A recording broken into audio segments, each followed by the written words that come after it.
સાબરકાંઠાના ખેડબ્રહ્માની કોસંબી નદીમાં પાણી છોડાયું। ઉપરવાસમાં ભારે વરસાદને લઈને ડેમમાં પાણીની આવક થઈ રહી છે। આ ખેડવા ડેમ છે। ખેડવા ડેમની કુલ સપાટી 259.70 મીટર છે। હાલ જળ સપાટી 257.45 મીટરે પહોંચી છે।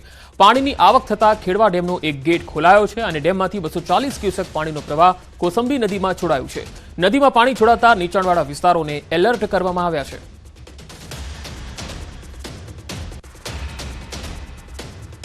સાબરકાંઠાના હરણવાવ ડેમમાંથી પણ પાણી છોડાઈ રહ્યું છે। હરણવાવ ડેમનો એક દરવાજો ખોલાયો।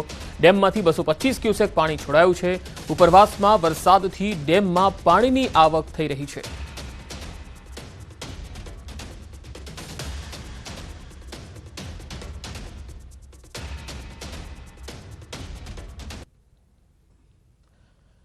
તો હરણવાવ ડેમમાંથી એક તરફ પાણી છોડાઈ રહ્યું છે જે સાબરકાંઠાનો છે અને બીજી તરફ ખેડવા ડેમ પણ છે જ્યાં 240 ક્યુસેક પાણી છે એ છોડવામાં આવી રહ્યું છે। બંને ડેમમાં પાણીની આવક થઈ રહી છે જેના કારણે ડેમમાંથી પાણી છોડવામાં આવી રહ્યું છે। એક તરફ સાબરકાંઠાનો ખેડવા ડેમ તો બીજી તરફ સાબરકાંઠાનો જે હરણવાવ ડેમ છે। ઉપરવાસમાંથી જે પાણી આવી રહ્યું છે તેના કારણે ડેમમાં પાણીની સપાટી વધી રહી છે।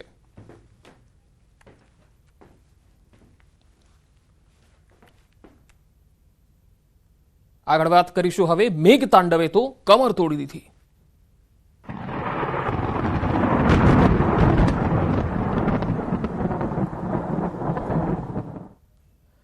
જામનગરમાં પડેલા ભારે વરસાદથી ખેડૂતોને પારાવાર મુશ્કેલી વેઠવાનો વારો આવ્યો।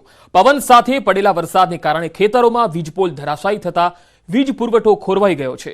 ખેડૂતોની માંગ છે કે સૌથી પહેલા વીજ પુરવઠો શરૂ કરવામાં આવે। વીજપોલ ધરાશાયી થવાના કારણે ખેતરોમાં જવું પણ મુશ્કેલ બન્યું છે। પાકને પણ નુકસાન થઈ રહ્યું છે। ધ્રોલ પંથકના સોયલ ગામના ખેડૂતો આપણી સાથે છે। શું કહેશો? અત્યારે ખેતીની વીજળી ઘણા સમયથી ગુલ છે, અઠવાડિયું થવા આવ્યું, જે અનરાધાર વરસાદ વરસ્યો હતો તેને લઈને ખેતરોમાં હજી પણ વીજ પોલ પડ્યા છે। શું કહેશો? હવે સરકારશ્રીને અમે એ જ જીઈબી વાળાઓને વિનંતી કરી છે કે જેમ બને તેમ જલ્દી લાઇટનો પુરવઠો ચાલુ થાય પૂર્વવત એવી બધાની અપેક્ષા છે। નહીં તો આ પાક આખો મુરઝાઈને અને આખું વરસ ફેલ જશે। જો ગામડામાં હશે તો તમારે સિટીમાં કાંઈક એનો લાભ મળશે। હજી મજૂર તો બાકી ગામમાંથી પાણી ભરીને જાય છે તો એ કંટાળી જાય છે, બરાબર। આ પાણી અત્યારે લાઇટું નથી તો પી નથી લાગતા। મને એમ કે હવે જેટ લાઇટું અહીંયા આવે તો અમારે પાણી ઘરેથી ગામમાંથી લઈ ન જવું પડે। ગામમાંથી પાણી લઈને આવવું પડે છે। દવા છંટકાવમાં અને અન્ય કામગીરીમાં પણ વિક્ષેપ થાય છે। શું કહેશો? ખેતરોમાં વીજળી નથી જેને લઈને કેવી તકલીફો? તકલીફ તો તમે જોઈ શકો છો, બધાય પોલ ધરાશયી થઈ ગયા છે, બરાબર। તો ખેડૂતને જેમ બને એમ દવા છાંટવામાં, પાણી પીવામાં, મજૂર વર્ગ અહીંયા રહીએ છે વાળીએ, એને તકલીફ ન પડે તો તાત્કાલિક વીજ પોલ ઊભા કરવા। અને અમે સરકારશ્રીને નમ્ર વિનંતી કે જેમ બને એમ પહેલી પ્રાયોરિટી વીજળીને આપે। ગામમાં છે ને પહેલાં તો 20-25 એટલે ખેતી વિસ્તારમાં 20-25 પોલ ધરાશાયી થયા છે આશરે એવું છે। લગભગ જીઈબી વાળા સર્વે પણ કરવાનું ચાલુ કર્યું છે।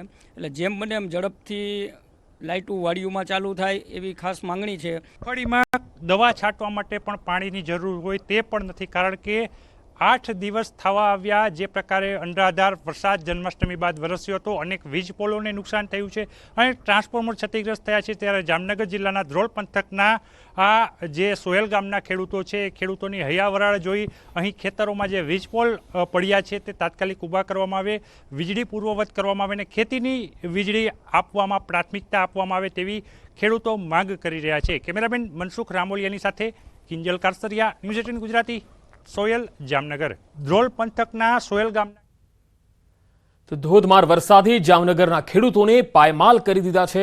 ન્યૂઝ 18 ગુજરાતીની ટીમ ધ્રોલ પંથકના સોયલ ગામે પહોંચી જ્યાં નદી કાંઠાની જમીન ધોવાઈ જતા ખેડૂતોને રાતા પાણીએ રોવાનો વારો આવ્યો।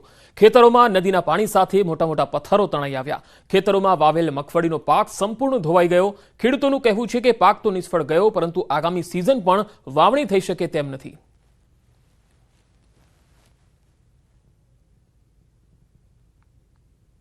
હવે એવું નથી, હમું થાય એમ નથી। સરકાર જો કાંઈક અમારા હમું જોવે તો થાય, નકર કાંઈ થાય એવું નથી કે જેમ બને એમ વહેલું કરો તો આ થાય, નકર કાંઈ નહીં થાય। અમારે કેમ કરવું? અમે રહી કેવી રીતના? એક તો નાના માણસો છે અને કે ભેરું થાય એવું નથી, માન કરીને કૂચે મરી છી તો આ ધોવાઈ ગયું બધું. અમને જેમ બને એમ સહાય વહેલી આપો, બીજું કાંઈ નહીં, અમને સહાય દ્યો. તો બધી નદીના કારણે બધી પૂરમાં તણાઈ ગઈ, પણ હવે એ પાછું ખર્ચો ગયો, મગફળી ગઈ. હવે પાછું નવી સિઝન શિયાળુ સિઝન લેવાની કોઈ શક્ય નથી. આવડા મોટા જબરજસ્ત પાણા, જબરજસ્ત ખાડા, આ અમે કઈ રીતે પૂર્ણ કરી શકીએ?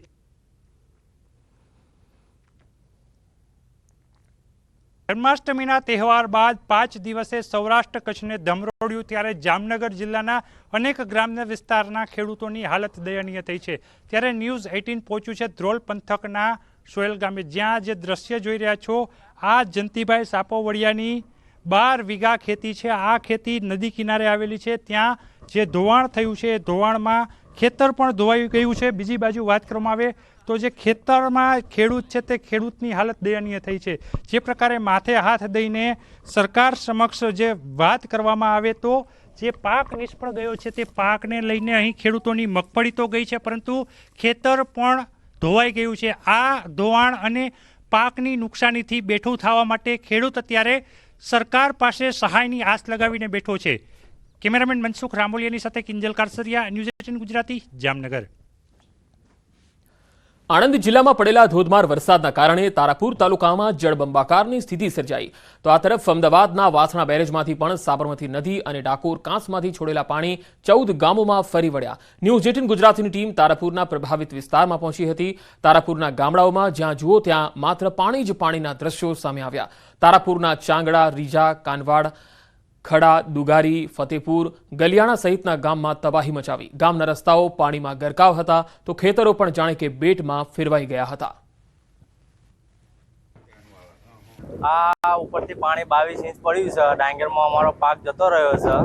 સરકારને એટલી અમે અપીલ કરવી છે કે થોડી સહાય કરે. આપણે સાબરમતીના પાણીના હજારો એકર ડાંગરને નુકસાન, પછી ઘર વખરી ઢોરોને નુકસાન, અને કોઈ તંત્ર હજુ પાણી પેટનું પાણી હલતું નથી તંત્રનું.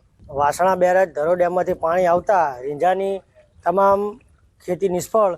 ડાંગર છે, ઘઉં છે, કપાસ છે, ગુલાબ, ટોટલ પાકમાં 100% નુકસાની છે. આણંદ જિલ્લાનો તારાપુર તાલુકો સર્વત્ર જળબંબાકારની સ્થિતિ. 24 ઇંચ જેટલો વરસાદ. વાસણા બેરેકમાંથી સાબરમતીમાં છોડાયું પાણી. તારાપુર તાલુકાના નદી વિસ્તારના 12 જેટલા ગામો પ્રભાવિત. હું ચોક્કસ આ દ્રશ્યમાં બતાવવા માંગીશ કે તારાપુર કાનાવાડા રોડ છે, જ્યાં જુઓ ત્યાં ખેતરોમાં પણ પાણી, વરસાદી પાણી ભરાયા છે. જબરજસ્ત પાણી છે. બહુ જ ખરાબ પરિસ્થિતિ છે આ સમગ્ર વિસ્તારમાં. તારાપુરનો જે તારાપુર કાનાવાડા રોડ છે, ચાંગડા, રીજા, કાનાવાડા, દુગારી, ખડા, સર્વત્ર પાણી. ખેતરોમાં જાણે સાબરમતી નદી જ થઈ ગયા હોય એ પ્રકારની સ્થિતિ સર્જાઈ છે. હજી પણ દ્રશ્યમાં બતાવવા માંગીશ કે આ જે ખેતરોના પાણી છે એ સાબરમતી નદીના જ પાણી છે. ઉપરવાસમાંથી જે પાણી છોડાયેલું છે એ પાણી અત્યારે ફરી વળ્યા છે. માર્ગો પર પણ સ્થિતિ ખૂબ ગંભીર છે. લોકોને, વાહન ચાલકોને પણ ખૂબ તકલીફ પડી રહી છે. ખેડૂતોનો મહામૂલો ડાંગરનો પાક પણ ડૂબી ગયો છે. એટલે હાલ આ સ્થિતિ ખૂબ ગંભીર છે. આ બાજુ હમણાં થોડાક ક્ષણો પહેલા જ સરકારના વહીવટીતંત્રનું એક હેલિકોપ્ટર હમણાં ઉપરથી જ ગયું, જાણે સર્વે કરવા નીકળ્યું હોય એવું ચોક્કસ કહી શકાય. એટલે હાલ અહીંયા જે સ્થાનિક લોકો છે એ અપેક્ષા રાખી રહ્યા છે કે એમને તાત્કાલિક સહાય મળે. સરકાર તરફથી કેશડોલની જે અપેક્ષા છે એ રાખી રહ્યા છે. ખૂબ ગંભીર પરિસ્થિતિ વચ્ચે અહીંયા સ્થિતિ એવી છે કે તારાપુરના આ જે પૂર પ્રભાવિત લોકો છે, વરસાદથી પ્રભાવિત લોકો છે, શું કરવું, ક્યાં જવું એવું એક કોઈ પણ સમજણ એમને પડતી નથી. અમદાવાદીઓ પણ સાવધાન રહેજો. એએમસી ટ્રીટમેન્ટ પ્લાન્ટથી આવતું પાણી ડહોળું આવી શકે. પીવાનું પાણી ડહોળું આવે તો ચિંતા ન કરતા એએમસીએ અમદાવાદીઓને અપીલ કરી છે. અમદાવાદીઓ હાલ ઉકાળીને પાણી પીવાની સલાહ છે. 2 કે 3 દિવસ ડહોળાશવાળું પાણી આવશે. આવનારા દિવસોમાં જે અઠવાડિયું 10 દાડા છે, જે થોડુંક ત્યાં ડોળાશ થોડી ઓછી નહીં થાય ત્યાં સુધી આ 10-15 દિવસ સુધી સેટ ટર્બિલિટીવાળું પાણી આવશે. એટલે અત્યારે નર્મદાની કેનાલનું જે પાણી છે એ લગભગ 400 mld, આપણે 1600 mldમાંથી 400 mld નર્મદાનું પાણી લઈએ છીએ. એટલે અત્યારે ખાસ નર્મદા 400 mld જે પાણી સપ્લાય કરીએ છીએ મોટાભાગે નવા પશ્ચિમ ઝોનમાં અને અમુક પશ્ચિમ ઝોનના અમુક વિસ્તારો છે ત્યાં આપણે આ પાણી આપીએ છીએ. એટલે આ પાણી જે આપીએ છીએ ત્યાં ગાડી ટર્બિલિટીનું પ્રમાણ થોડુંક રહેશે. એટલે આ પાણીને ઉકાળીને પીવો. એમનો પણ પીવાથી કોઈ વાંધો નથી, પણ ઉકાળીને પીવો તો સારું રહે. પંચમહાલ જિલ્લામાં 25 થી 28 ઓગસ્ટ દરમિયાન એટલે કે 3 દિવસ સુધી મેઘ કહેર જોવા મળ્યો. ભારે વરસાદને પગલે મકાઈ અને શાકભાજીના પાકને ભારે નુકસાન થયું. એક તરફ જંગલી ભૂંડ અને નીલગાય દ્વારા પાકને નુકસાન થયું, બીજી તરફ કુદરતનો કહેર જોવા મળ્યો. ખેડૂતોની સ્થિતિ હવે કફોડી બની છે. જિલ્લામાં 1.61 લાખ હેક્ટર જમીનમાં વાવેતર કરવામાં આવ્યું છે, જેમાંથી 60,000 હેક્ટરમાં ભારે વરસાદ અને પવનના કારણે પાકને નુકસાન થયું હોવાનું પ્રાથમિક તબક્કે બહાર આવ્યું. ખેડૂતો દ્વારા તંત્ર પાસે સર્વે કરી વળતરની માંગ કરવામાં આવી. ત્યારે આ અંગે જિલ્લાના ખેતીવાડી અધિકારીએ જણાવ્યું હતું કે સર્વેની કામગીરી ચાલુ છે. થોડા સમયમાં નુકસાનનો ચોક્કસ આંકડો સામે આવશે, ત્યારબાદ સહાયની કામગીરી હાથ ધરશે. મારી બધાની રજૂઆત એવી છે કે ભારે વરસાદ થવાને કારણે મકાઈનો ઊભો પાક સદંતર નષ્ટ થઈ ગયો છે, બીજા પાકોને પણ ભારે નુકસાન થઈ ગયું છે. તો અહીંના બધા ખેડૂતોની બધાની માગ એવી છે કે તાત્કાલિક ખેતીવાડી વિભાગ દ્વારા આ જે પાકોને નુકસાન થયેલું છે એનું તાત્કાલિક સર્વે થઈ જાય. 2 એકર મકાઈ કરી હતી, એમાં ભૂંડને રોજ ખાઈ ગયા અને ત્યાં પછી થોડું વધ્યું. વરસાદે બહુ નુકસાન કર્યું છે, પાણી ભરાયું, બધું જમીન દોષ મકાઈ થઈ ગઈ છે. એટલે હવે જે કંઈ હતું એ બધું જ પૂરું થઈ ગયું છે. એમાંથી ગુજરાન બધું ચલાવતા હતા, પણ અત્યારે બધું જ પૂરું થઈ ગયું છે. એટલે હવે જે કંઈ સરકારને માંગણી કરીએ છીએ જે કંઈ વળતર અમને થોડું ઘણું છે વળતર આપે. મકાઈનો પાક, સોયાબીનનો પાક, કપાસ અને શાકભાજીમાં અસરગ્રસ્ત થયેલ છે. કુલ અસરગ્રસ્ત વિસ્તાર જોઈએ તો ટોટલ 61,000 હેક્ટર જેટલા પાકના વિસ્તારમાં અસર થયેલ છે. આ તરફ રાજકોટ પંથકમાં અનરાધાર વરસાદે ખેડૂતોને પાયમાલ કરી દીધા. ન્યૂઝ 18 ગુજરાતીની ટીમ જ્યારે બેડી ગામ પહોંચી તો ખેતરોમાં તારાજીના દ્રશ્યો જોવા મળ્યા. બેડી ગામમાં રહેતા અશ્વિનભાઈ સોરઠિયાએ 15 વીઘા ખેતરમાં તુવેરનું વાવેતર કર્યું હતું, પરંતુ વરસાદ એવો વરસ્યો કે પાક સાફ થઈ ગયો. ખેડૂતે મજૂરી પાછળ 35,000 રૂપિયા અને બિયારણ પાછળ 10,000 જેટલો ખર્ચ કર્યો, પરંતુ વરસાદે ખેડૂતોને તમામ આશાઓ પર પાણી ફેરવી દીધું. તો બેડી ગામની આશરે 800 વીઘા જમીનમાં વરસાદી પાણી ફરી વળ્યા. ખેતરોમાં ઠેર ઠેર વિનાશના દ્રશ્યો જ જોવા મળ્યા. બેડી ગામના અન્ય એક ખેડૂતે ફ્લાવરનું વાવેતર કર્યું હતું. પાક તૈયાર પણ થઈ ગયો, પરંતુ વરસાદે તમામ આશાઓ પર પાણી ફેરવી દીધું. બેડી ગામમાં મોટાભાગે શાકભાજીનું વાવેતર થાય છે. બેડી ગામના અન્ય એક ખેડૂતનો મરચાનો પાક વરસાદમાં બળીને ખાક થઈ ગયો, પરંતુ આ વખતે 100% શાકભાજીનો પાક વરસાદમાં બળીને ખાક થયો છે. અમે ફ્લાવરનું વાવેતર કર્યું હતું, 3 મહિના થઈ ગયા જે વાવેતર કર્યું તેને. હવે જે ચાલુ થવાની તૈયારી હતી, અમે ફુલાવર વાઢવાની જે અમારે લાણી લેવાની હતી ને ત્યાં બરાબર આ વરસાદ એટલો આવ્યો ને તો કાંઈ લેવા પણ જ ન રહ્યો. અમારે એવો વરસાદ પડ્યો, અતિવૃષ્ટિ થઈ, એના કારણે મારે મરચીનો જે પાક હતો એ સંપૂર્ણપણે નાશ થઈ ગયો છે. અને જે મજૂરી છે, એનો ખર્ચ છે એ બહુ વધારે વળતો હોય છે મરચીમાં, જેથી કરીને મને નફા કરતા નુકસાની વધારે આવી છે અને અન્યથા મારા પાકને ટોટલ નિષ્ફળ ગયો છે. અત્યારે રાજકોટના ઉપલેટાના સેવંત્રા ગામ પાસે મોજેશ્વર મહાદેવ મંદિર પાસેનો સતનામ સાગર ચેકડેમ તૂટી ગયો. મોજ ડેમના ગેટ ખોલાયા બાદ નદીમાં પાણીની આવકને કારણે 2005માં બનાવેલ સતનામ ચેકડેમ તૂટ્યો છે. આ ચેકડેમ પારો તૂટી જતા પાણી વહી રહ્યું છે. સેવંત્રા ગામનો ખેડૂતોનો મુખ્ય પાણીનો સ્ત્રોત આ ચેકડેમનો પારો તૂટતા ખેડૂતો હવે મુશ્કેલીમાં મુકાયા છે. આ ગામના 2,500થી વધારે ખેતરમાં શિયાળા અને ઉનાળામાં પાણીનો ઉપયોગ અહીંયાથી થતો હોય છે. અગાઉ 3 વર્ષ પહેલા સરપંચે પણ એક ચેકડેમનો પાળો નબળો પડી ગયાની રજૂઆત કરી હતી અને હવે પાળો તૂટતા પાણીનો જે ભરાવો છે એ થઈ ગયો છે.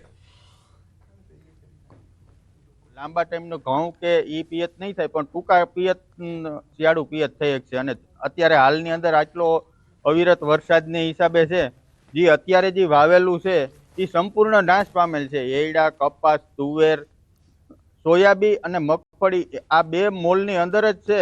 એની અંદર 20% જેવો જીવિત છે, બાકી સંપૂર્ણ નાશ પામેલું છે.